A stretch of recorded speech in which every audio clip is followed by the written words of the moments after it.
Johann Sebastian Bach wrote 6 sonatas e partitas senza basso, which means 6 sonatas and partitas without bass, for solo violin in 1720, during the 6-year period in which he was employed as a Kapellmeister by Prince Leopold of Anhalt-Köthen. Köthen was a secular court. Bach was released from the many liturgical duties that had been required of him in previous employment. Therefore, most of the music he wrote during that time was secular and instrumental. The Brandenburg concertos, the Well-Tempered Clavier, French suites, and suites for cello also date from this period.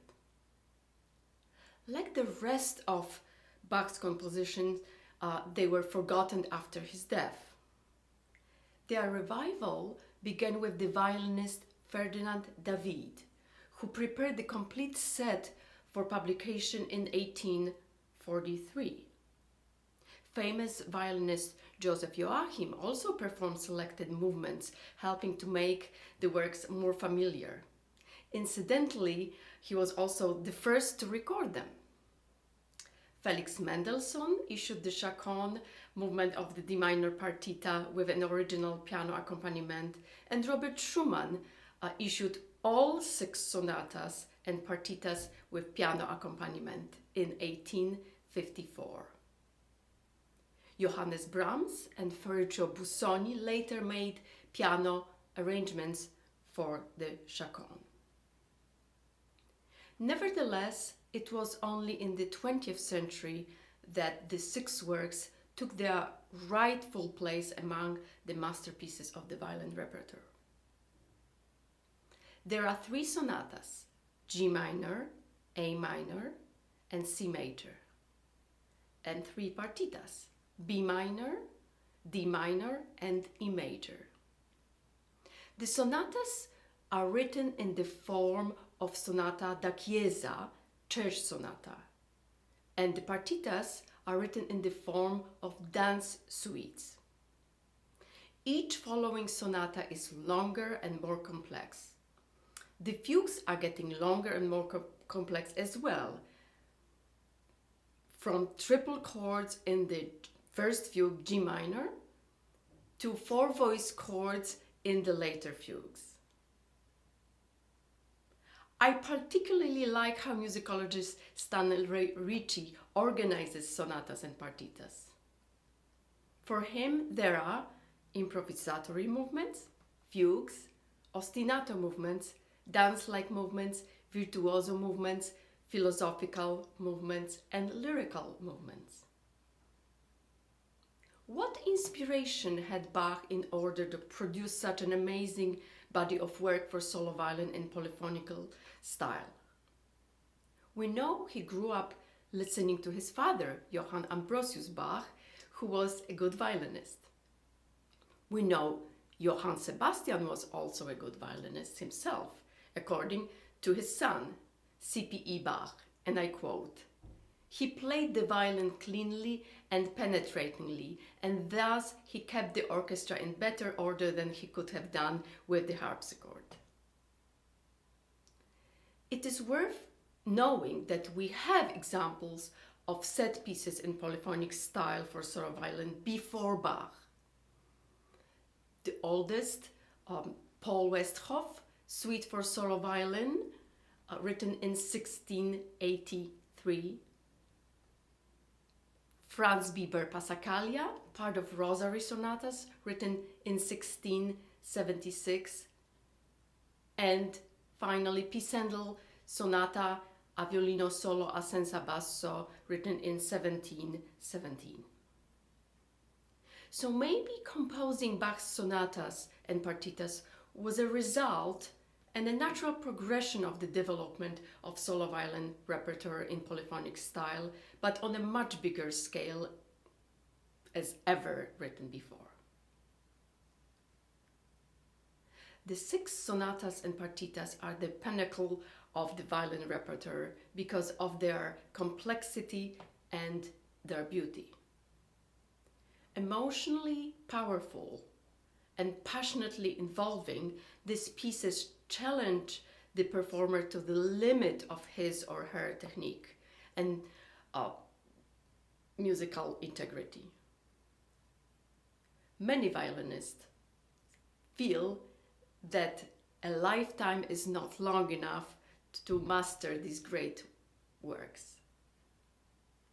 They are a source of endless fascination, wonder, and discovery.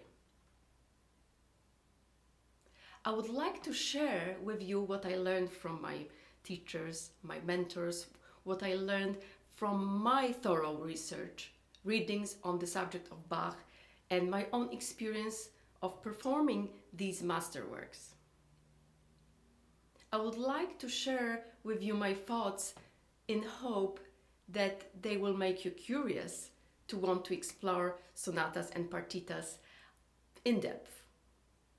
The thorough understanding of this style and exploration of Bach's intentions are essential to bring Bach's music to life. Stylistic conscience is first and important step to perform these works well. Question comes to mind: for whom was it written? Did he write it for himself? Was it an educational exercise? Was it a compositional exercise? Music meant to be performed, to be studied?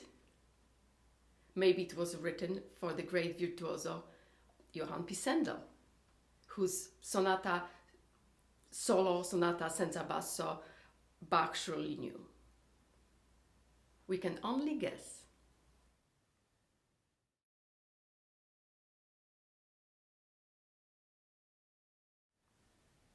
Harmony.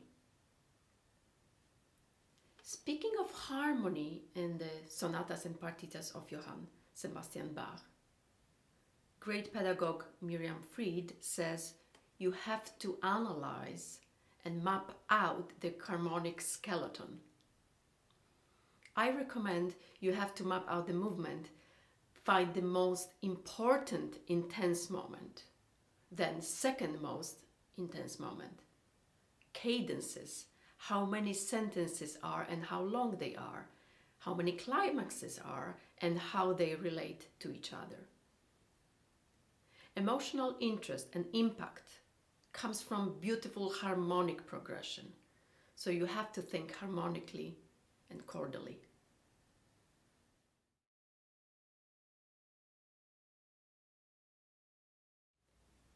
Voicing. Clear voicing is essential for clarity of the harmony. Be aware of the note length.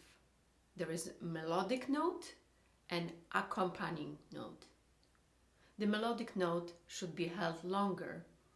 It probably should be articulated, and you have to be aware of the weight of your bow arm. Here's a beautiful example. In Sonata in G minor, Adagio, beginning phrase, here's the melody line.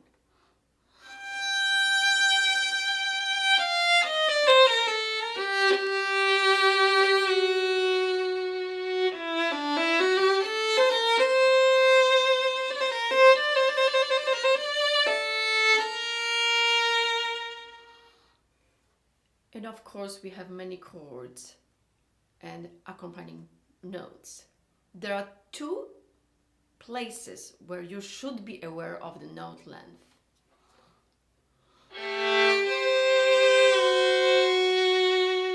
So bring out the G and F sharp, much longer than the C, as well here. Really focus on the C natural rather than F sharp.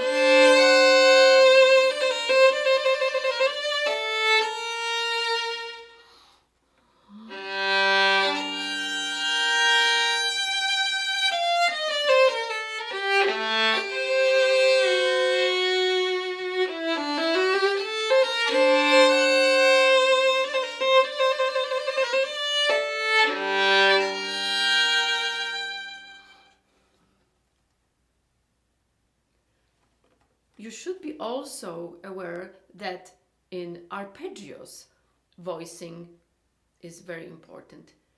In the chaconne from Partita in D minor, famous long section with the arpeggio, climax of that moment calls for elongating and articulating the melody notes.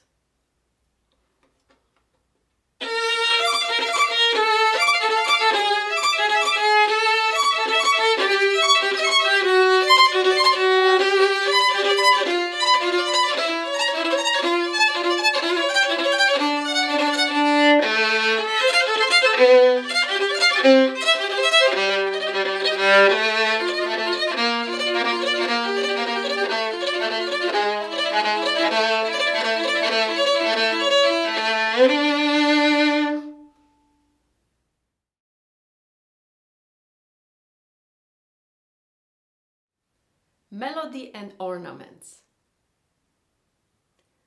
When you start working on particular movement of sonatas and partitas by Johann Sebastian Bach, it's important to look at the contour of the piece and to first detect and establish what is the melody and what is the ornament. So what are the ornaments? They are the filigrees, trills, mordents, fast-moving 30-second notes or 16 notes, which create the improvised feeling. They are simply accessories that embellish the melody.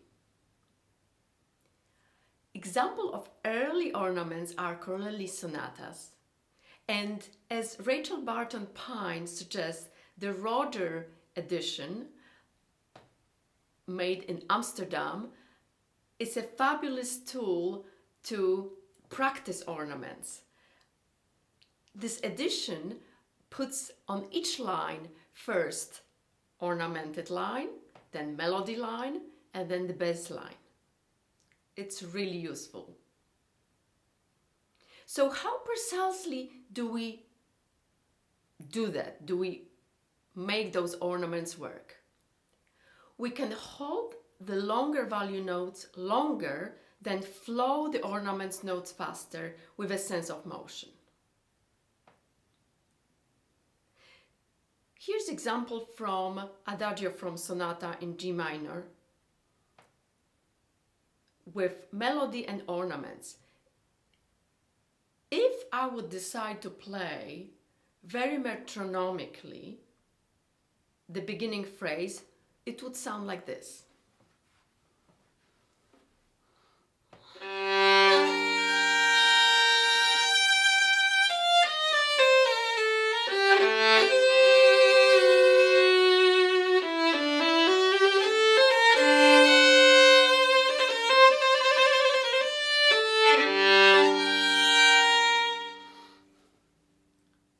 Instead, the performance practice calls for freedom in the flowing of the ornaments.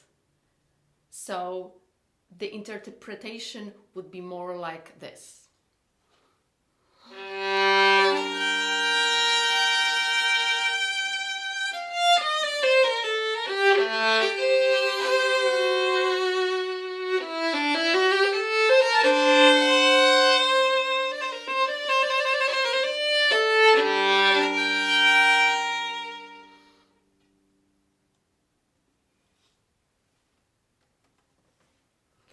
Question comes to mind. Shall we ornament or not? Where to ornament? First of all, dance movements in the partitas, especially in the partitas, invite the ornaments much more than sonatas. It is also acceptable to add the trills even though Bach didn't write them, especially on cadences. Here's a beautiful example from Grave from Sonata in A minor, in which Bach didn't write the trill.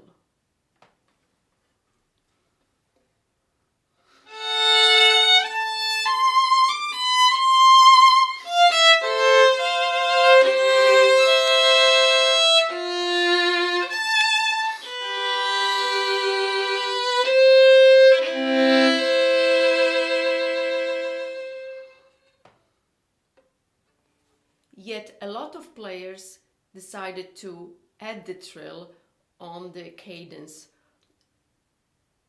G major dominant going into C major tonic.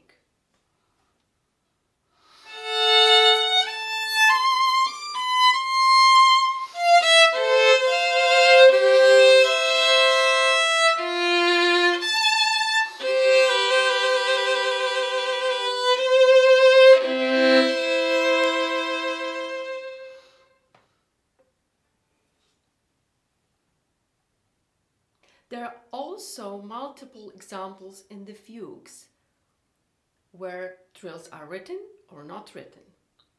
In the fugue of A minor sonata, in the first example, Bach decided to write the trill in.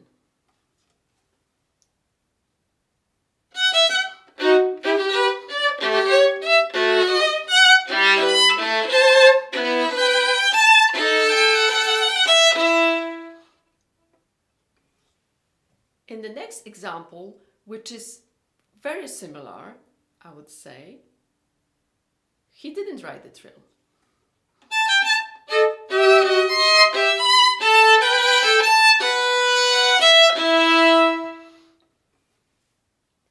Yet a lot of players add the trill there, myself included.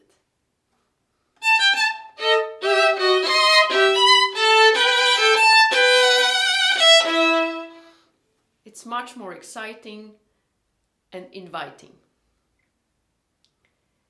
We can also add the slurs in the repeats. Slur is a type of ornament. It adds contrast and variety, which was recommended in Bach's time. Here's an example of Gigue from the D minor Partita. First appearance of the theme, it's written in separated bows.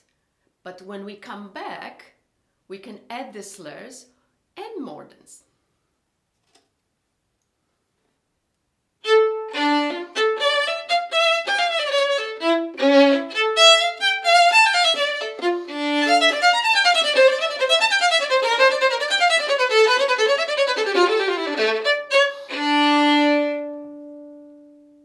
And here's the repeat.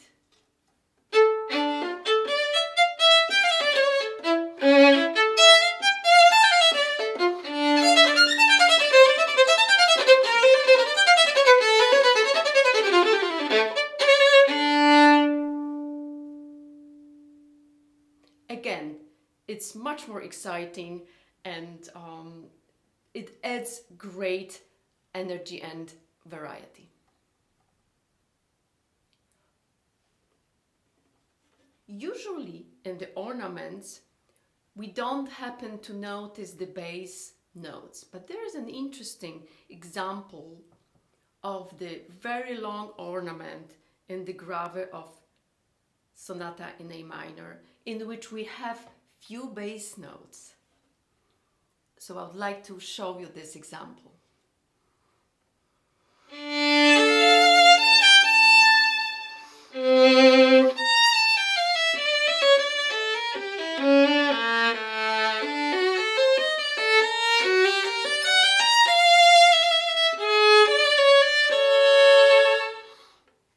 So we have C, D, A, B,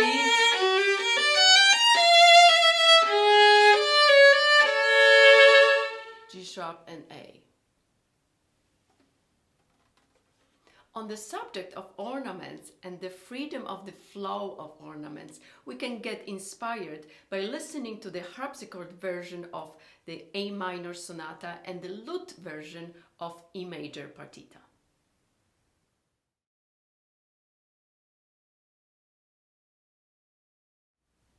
Bass line and pedal point. In many places in sonatas and partitas, we try to follow the melody line in the soprano voice and underline the bass line at the same time by adding distinctive articulation to the bass line. Awareness of harmonic progression of the bass line and shape of the bass line are of utmost importance. Let's look at Grave from A minor sonata, the very first phrase. Here's the bass line.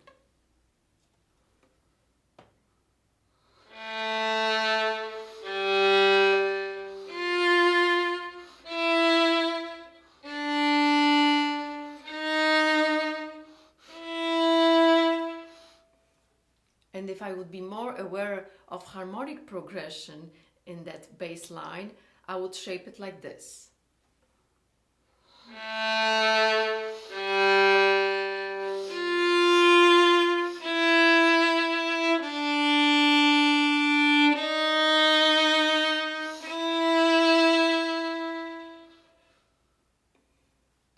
And hear how it sounds all together. Bass line, melody line, and all the chordal structure.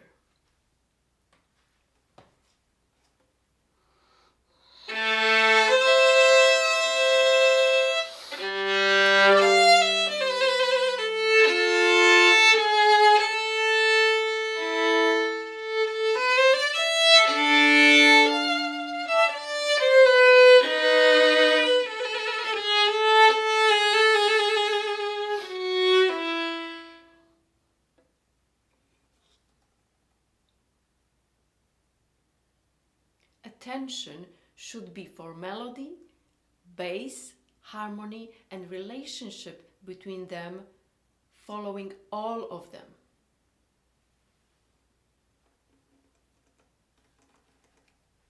Pedal point.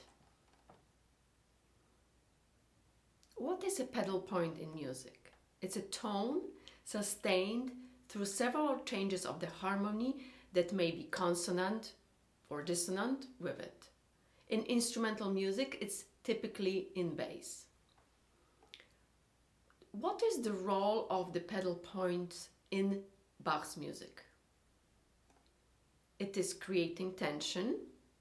So a pedal point is a great composing tool for creating tension. This is because the pedal point is wanting to pull the harmony back to the roots, whilst the changing chords above it are pulling the harmony elsewhere. This harmony battle creates tension, particularly when used in the minor key. One of the roles is also creating excitement. So on the other hand, if you use a pedal point in a major key, you can create excitement, particularly if you use a reasonably fast tempo. A beautiful example of the pedal point, longer pedal point in sonatas and partitas is the pedal point D in the first fugue, G minor fugue.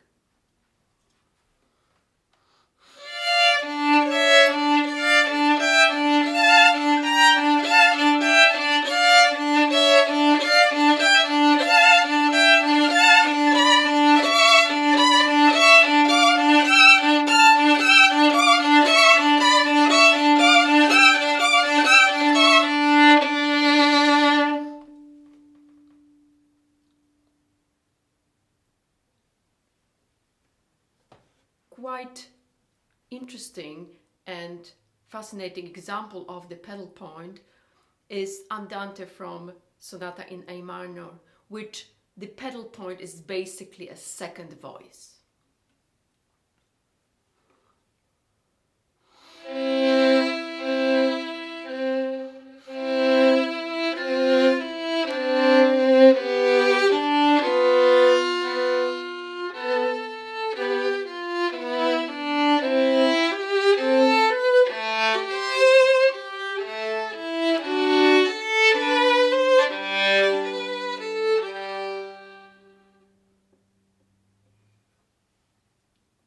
And finally, the biggest example, the longest section with the pedal point. It's in famous Chaconne in the middle section.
Chords.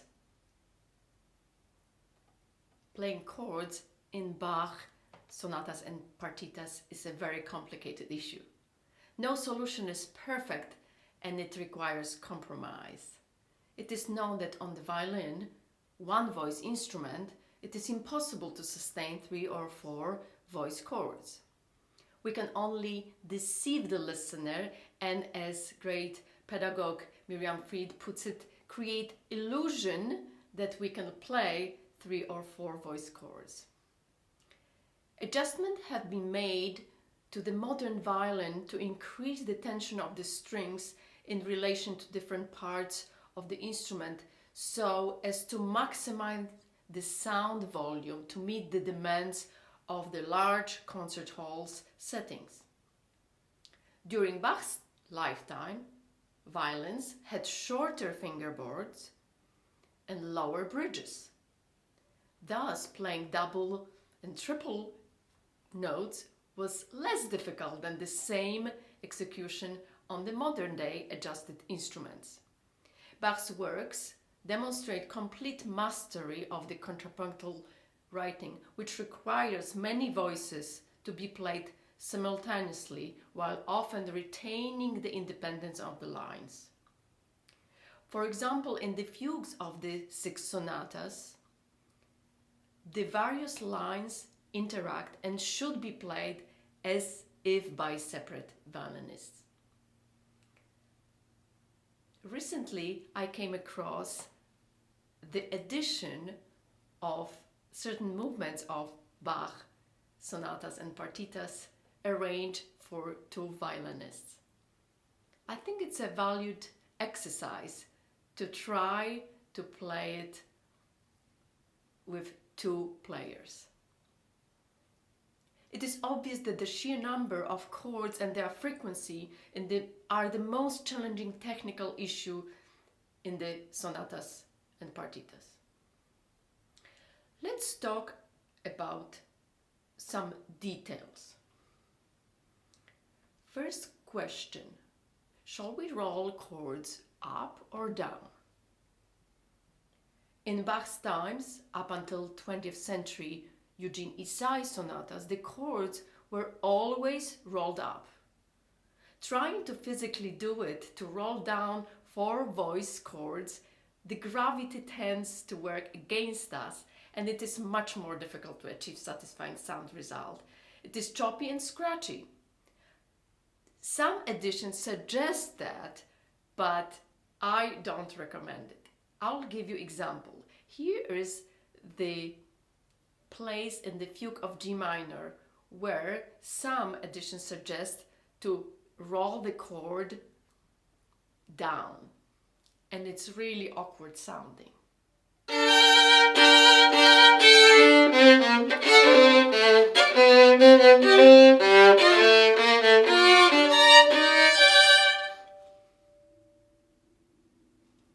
The version with rolling chords up is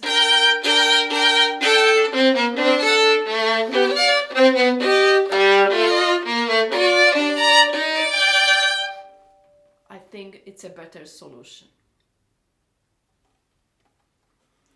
The technique of breaking the chords smoothly is very important. In playing chords, I like to give an image of painting with your hand like a brush with thick paint on it. We are looking for a smooth pulling action. Let's talk about the options and examples of rolling, arpeggiating, and broken chords. We have few options to consider. Let's take the first chord of Adagio from G minor sonata. This is a G minor chord. We certainly could roll it 4 strings separately.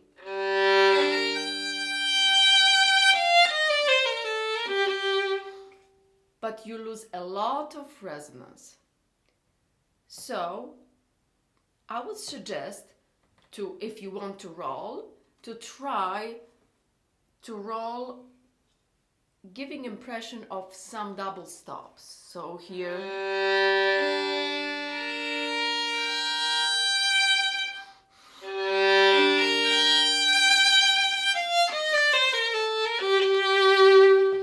you could also try to break it with a little bit more resonance. So using first two strings, fifth, and then three other strings. And then you leave the last note single melody note on E string. The chords should not interrupt the flow of melody. Here's example in the fugue of A minor. Here's the melody line.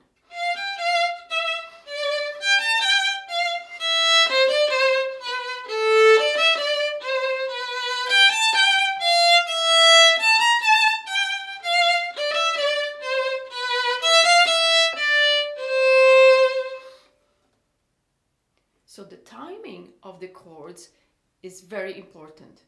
You should not interrupt the flow of melody line.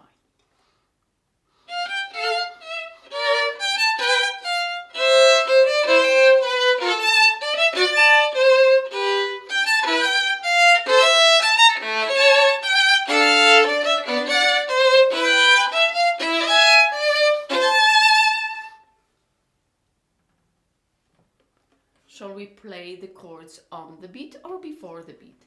And here I recommend that you analyze each particular place really well, because in some places you can do on the beat or before the beat.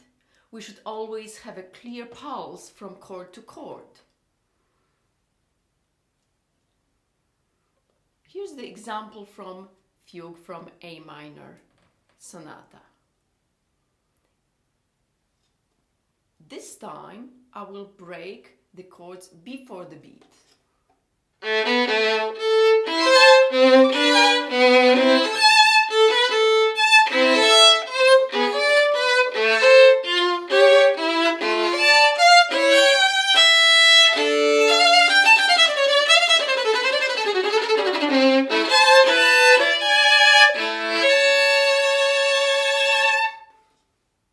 As long as you're articulating clearly the bass line, you could do this. But a lot of players choose to play it on the beat, and it sounds like this.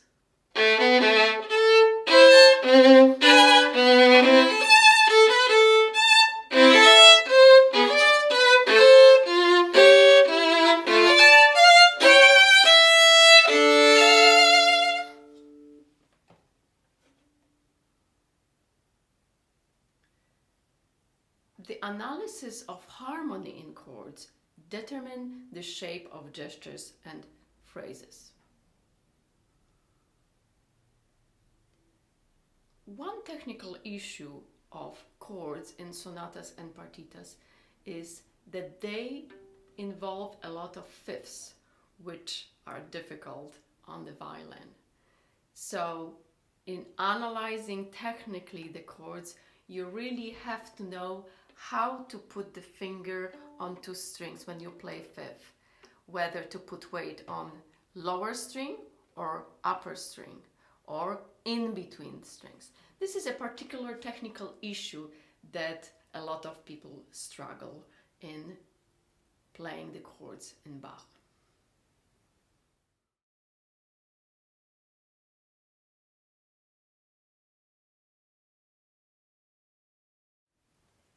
Baroque bow versus modern bow. During Bach's time, players used Baroque bow. Modern bow was invented 30 years after Bach's death, circa in 1780.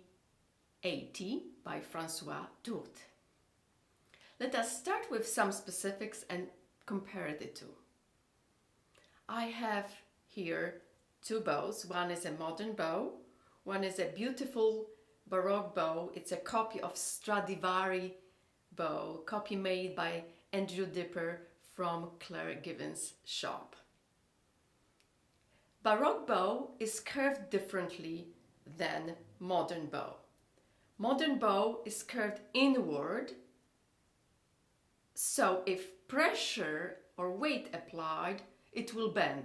As the Baroque bow stick is stiff and it will not bend.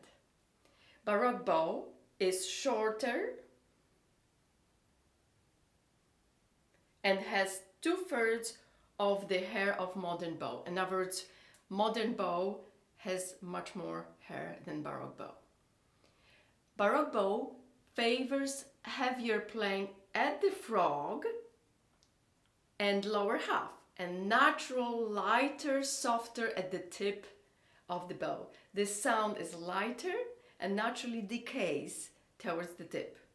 Modern bow sustains the sound much better. They are made of different wood. Modern bow is made of Pernambuco wood and Baroque bow is made of beautiful snake wood. Baroque bow has much more clarity, rhythmic vitality, flexibility, and grace. Therefore, clarity of articulation and transparency of the texture are easily achieved on the Baroque bow.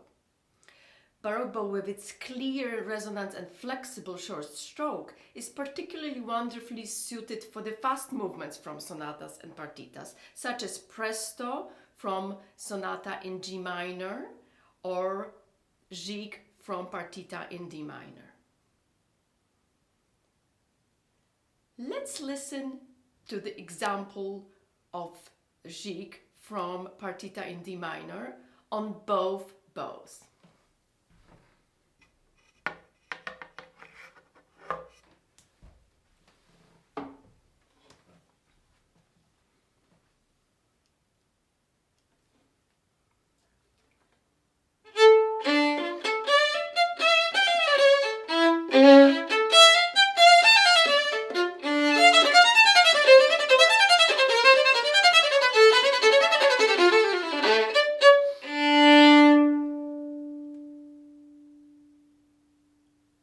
This was modern bow.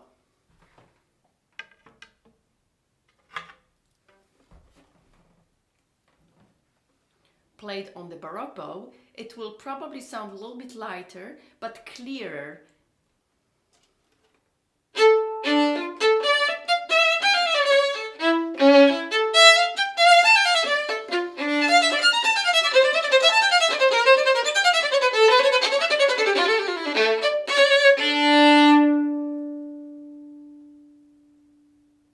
It's easier, it feels very different.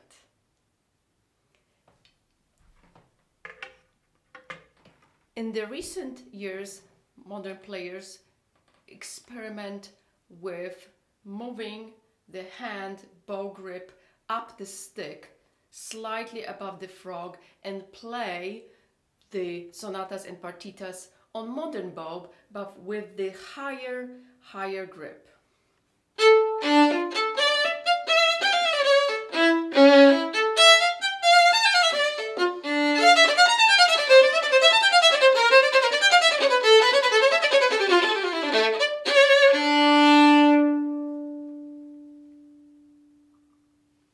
Now I would like to show you examples of two techniques that were used often in the Baroque era and which Bach used in his sonatas and partitas. It's called bariolage and ondeggiando. Bariolage is a technique that uses repeated open strings alternating with melodic line with separating bows. Here's example from Preludio from E major Partita.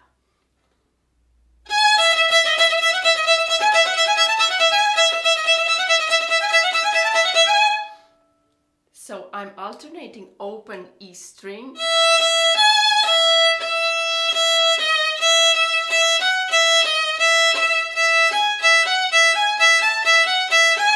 with melody line on A string.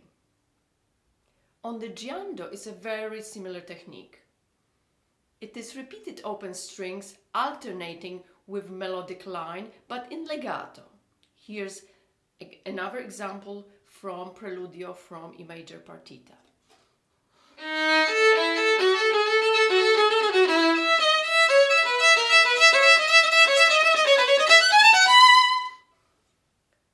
Another beautiful example of on the giando is in the famous chaconne.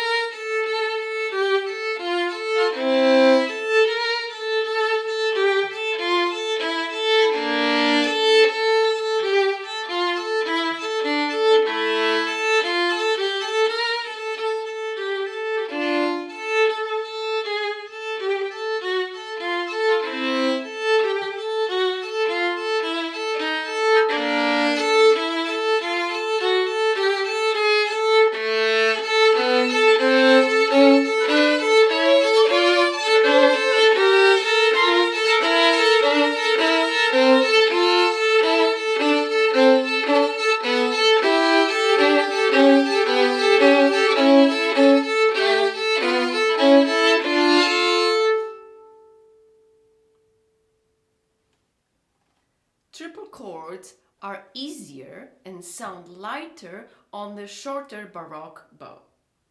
Here is example from A minor fugue from A minor sonata, the end of the fugue with its very complex four-voice chords.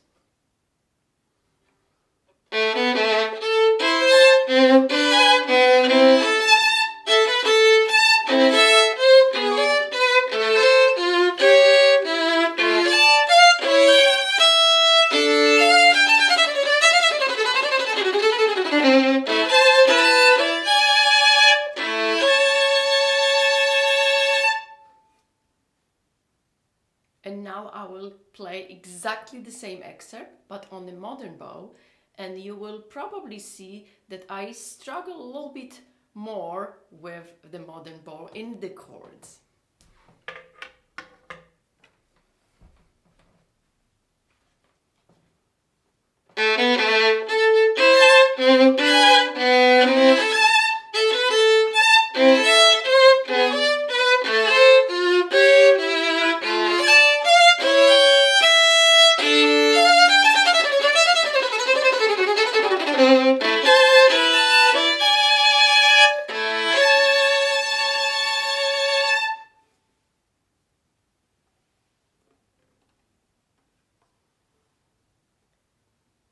Authenticity for its own sake is usually not a great idea, but in this case works better. One should compare and experiment with how Baroque and modern bow performs its tasks put forth by the music, and at least get the feel of how Baroque bow works.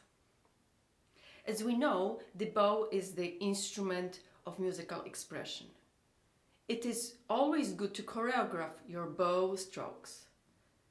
Variation of point of contact, intelligent planning of bow division, artistic choice of note length, subtle application of tone colors result in more spoken approach than sang. That spoken approach is one of the most essential elements of the Baroque style.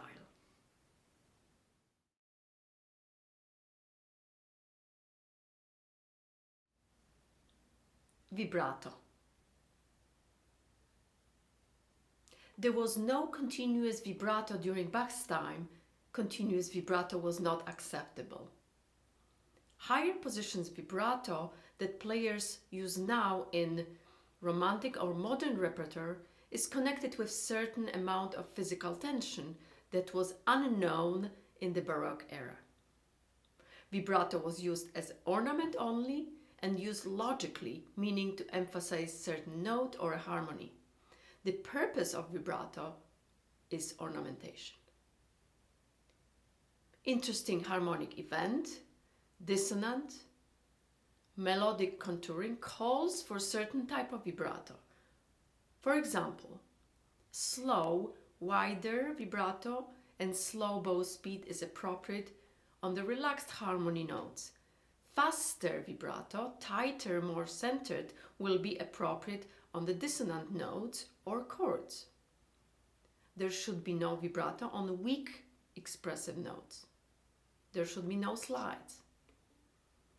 Here's beginning of Gavotte from E major Partita, in which there is a moment which calls for fast and tight vibrato.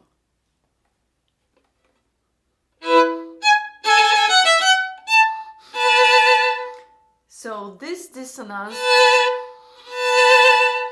calls for really fast and intense vibrato. I always recommend to my students that they should practice sonatas and partitas first without vibrato and learn how to make the sound from the bow. Here is the beginning of Adagio from G minor sonata, completely without vibrato.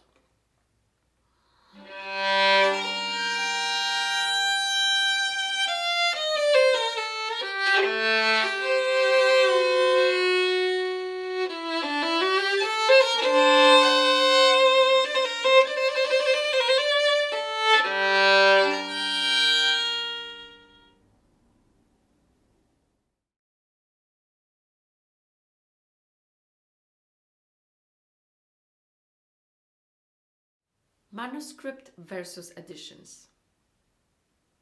Manuscript of Say solo should be studied in awareness that Bach was an excellent violinist. I repeat the quote from the introduction. According to C.P.E. Bach, Johann Sebastian played the violin cleanly and penetratingly, and thus he kept the orchestra in better order than he could have done with the harpsichord. Bach's manuscript is a very detailed musical instruction in the form of precise bowings and slurs. Playing, teaching, and working from the manuscript, like Bach himself, is more truthful and much more inspiring. But, as brilliant Baroque specialist Job Schroeder puts it in his book Bach Solo Violin Works, one should have an attitude similar to French and Italian attitude towards the traffic lights. We should not always respect them scrupulously, but we must always take them seriously into account. We have no concrete information about performances during Bach's time. So the first step would be to study the manuscript, then compare the manuscript and urtext against the edited editions. Noticing the differences between the manuscript and editions adds to your stylistic conscience. Editions are valid. They represent thoughtful conclusions, can be very useful, contain much information about individual playing styles. It is worth mentioning that Bach autograph went into obscurity for many years. It took 52 years after Bach's death for the first edition to be published. Example from Andante from A minor sonata shows us that we have some freedom to interpret Bach's bowing. In the Andante, Bach suggests playing all the 8 notes separate.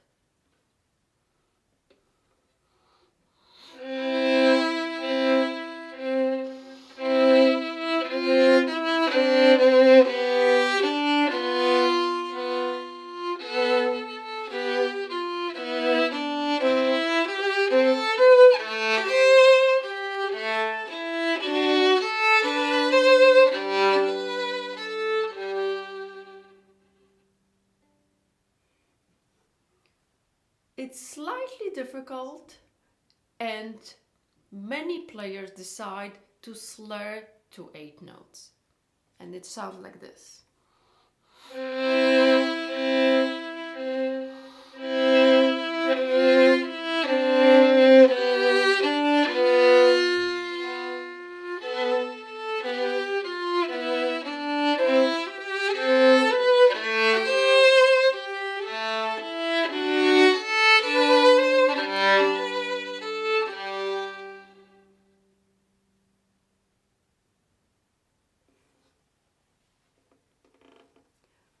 Many editions put the Bach's manuscript in the book itself.